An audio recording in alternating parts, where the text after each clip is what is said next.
नमस्कार, भारत होम्योपैथी में आप सभी का स्वागत करती हूँ। मैं डॉक्टर कंचन।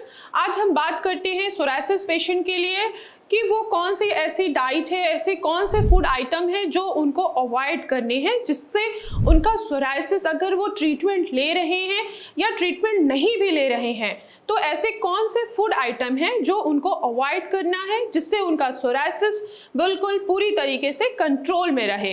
अगर वो ट्रीटमेंट ले रहे हैं तो ट्रीटमेंट के साथ साथ अगर आप डाइट्स भी फॉलो करते हैं तो इससे क्या होगा कि आपका सोरायसिस धीरे धीरे क्योर की तरफ जाएगा। फिर दोबारा चांसेस नहीं होगा कि आपका सोरायसिस आपके स्किन पे दोबारा से वो रिपीट हो। तो जैसे आप सभी को पता है कि आखिर सोरायसिस क्या है, ये एक स्किन डिजीज है जो कि एक टाइप ऑफ ऑटोइम्यून डिसऑर्डर होता है हमारे स्किन का। क्यों हो रहा है? क्योंकि हमारा जो इम्यून सिस्टम है वो बहुत ही ज़्यादा ओवर रिएक्ट कर रहा है, जिसके वजह से हमारी स्किन की जितनी ग्रोथ होनी चाहिए उससे वो डबल ग्रोथ हो रहा है। जैसे आपको स्किन में क्या क्या दिखाई देता है, अगर कोई सोरायसिस का पेशेंट है तो उसको स्किन में सबसे ज़्यादा क्या दिखाई देगा? एक तो उसको स्किन में ये दिखाई देगा कि उसको इचिंग बहुत ज़्यादा हो रही है, और वो इचिंग कैसी होगी? बिल्कुल ऐसी इचिंग होगी कि पेशेंट को कोई भी चीज़ अगर मिल जाए, इवन कि अगर ब्रश भी मिल जाए, जैसे हम कपड़े को वॉश करते हैं, उससे भी वो इचिंग करना स्टार्ट कर देता है। इसमें इचिंग बहुत ही ज़्यादा सीवियर होती है। साथ ही साथ इसमें स्केल्स बनते हैं, और स्केल्स जो होंगे वो सिल्वर कलर के होंगे। जिसे अगर हिंदी में बोला जाए या नॉर्मल लैंग्वेज में बोला जाए तो उसको चकत्ते बोला जाता है। जैसे ही आप खुजली करते हैं, चकत्ते निकलना स्टार्ट हो जाता है, और साथ ही साथ वहाँ से ब्लड भी आना स्टार्ट हो जाता है। तो अगर आप सोरायसिस के पेशेंट हैं तो काफ़ी पेशेंट्स का होता है कि हम ट्रीटमेंट तो ले रहे हैं, फिर भी आखिर हमारा सोरायसिस जो है वो कंट्रोल में क्यों नहीं आ रहा है? ऐसे क्या चीज़ हम गलतियां कर रहे हैं, ऐसे कौन से फूड आइटम हम खा रहे हैं जिसके वजह से हमारा सोरायसिस फिर भी अभी भी क्योर नहीं हो रहा है? बहुत जगह से हमने ट्रीटमेंट ले लिया लेकिन फिर भी आराम नहीं आ रहा है। तो आराम देने के लिए अगर आप कहीं से ट्रीटमेंट ले रहे हैं तो फर्स्ट ऑफ ऑल आपको अपनी डाइट पे सबसे ज़्यादा फोकस करना होता है कि आखिर आप अपने डाइट में ऐसे कौन से फूड आइटम ले रहे हो जो सोरायसिस पेशेंट बिल्कुल भी नहीं ले सकता है। तो हम इसी टॉपिक पे बात करते हैं। तो अब हम बात करते हैं कि आखिर सोरायसिस पेशेंट कौन से ऐसे फूड आइटम है जो उनको बिल्कुल भी नहीं कंज्यूम करना है। तो पहला फूड आइटम है कि आपको फैट और कार्ब्स, ये आपको क्या करना है? बिल्कुल कम कर देना है, और साथ ही साथ प्रोटीन जो है वो भी आपको प्रॉपर बैलेंस में लेना है। प्रोटीन की बात कर रहे हैं तो प्रोटीन खासकर जो कि नॉन वेजिटेरियन पेशेंट होते हैं वो ज़्यादातर क्या कंज्यूम करते हैं? वो चिकन, मटन, फिश और अंडे कंज्यूम करना स्टार्ट कर देते हैं। हाई रिच प्रोटीन है। अगर आप हाई रिच प्रोटीन ले रहे हैं तो क्या होगा? आपका सोरायसिस कभी भी कंट्रोल में नहीं आएगा, इवन कि वो इंक्रीज होता चला जाएगा, बढ़ता चला जाएगा। आपकी खुजली भी बढ़ेगी, आपके चकत्ते भी बढ़ेंगे। तो आपको फैट बिल्कुल कम करना है, कार्ब्स भी कम करना है, और साथ ही साथ आपको प्रोटीन जो है वो बिल्कुल बैलेंस में लेके चलना है। जो वेजिटेरियन पेशेंट होते हैं, जो बहुत सारी दालें खाते हैं, जैसे कि राजमा हो गया, चने की दाल हो गई, अरहर की दाल हो गई और छोले हो गए, ये पेशेंट बहुत ज़्यादा कंज्यूम करना स्टार्ट कर देते हैं। ये भी आपको क्या करना है? कंज्यूम करिए, पर बिल्कुल कम मात्रा में आपको खाना है। आप मूंग की दाल ले सकते हैं, जिससे आपका सोरायसिस कभी भी इंक्रीज नहीं होगा। चलिए अब हम बात करते हैं कि आखिर ऐसे कौन से वेजिटेबल्स हैं जो आपको अवॉइड करना है। जितने भी नाइट शेड वाले फैमिली के वेजिटेबल्स होते हैं, जैसे कि पोटैटो और स्वीट पोटैटो, यानी कि आलू और शकरकंदी, ये आपको क्या करना है? अपनी डाइट में बिल्कुल कम कर देना है।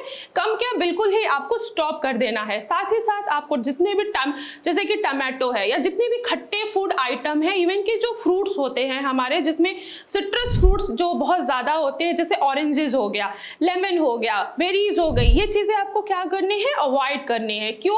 क्योंकि इनमें खटास की मात्रा बहुत ज़्यादा होती है।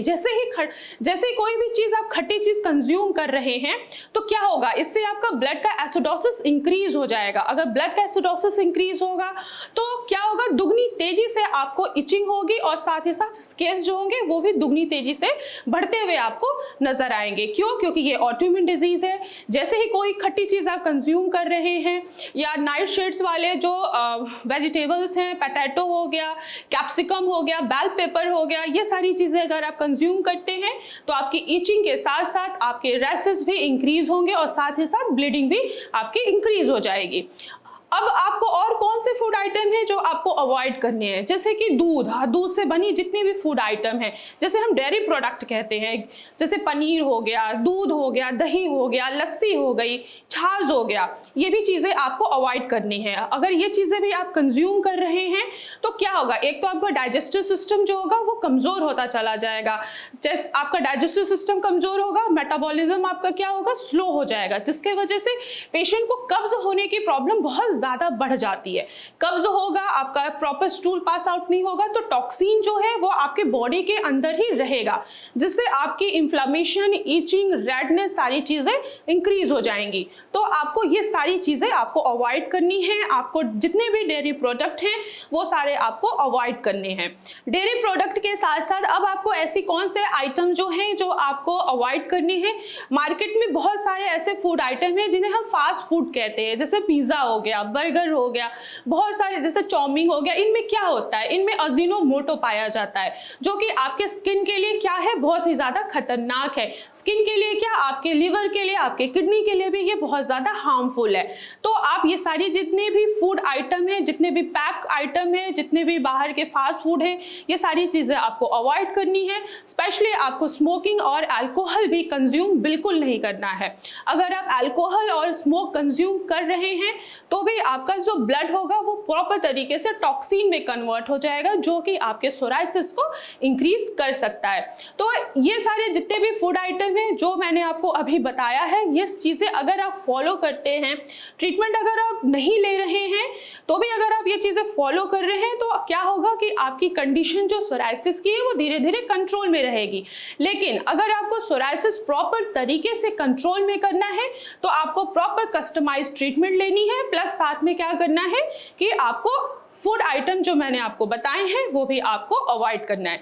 आपको खुद ब खुद दिखेगा कि आपका जो सोराइसिस है वो पूरी तरीके से क्योर होता चला जा रहा है। जब एक बार सोराइसिस आपका क्योर हो जाएगा तो आपको दोबारा से कभी भी आपके स्किन पे सोराइसिस दोबारा रिपीट होके नहीं आएगा। तो मैं आशा करती हूँ कि आज की वीडियो में आपको समझ में आया होगा कि ऐसे कौन से फूड आइटम हैं, ऐसी क्या चीज़ें आपको करनी है जिससे आपका सोराइसिस कभी भी एग्रावेट ना हो, कभी भी इंक्रीज ना हो। तो आज की वीडियो में बस इतना ही, फिर मैं मिलूंगी आपको नेक्स्ट वीडियो में। तब तक के लिए धन्यवाद।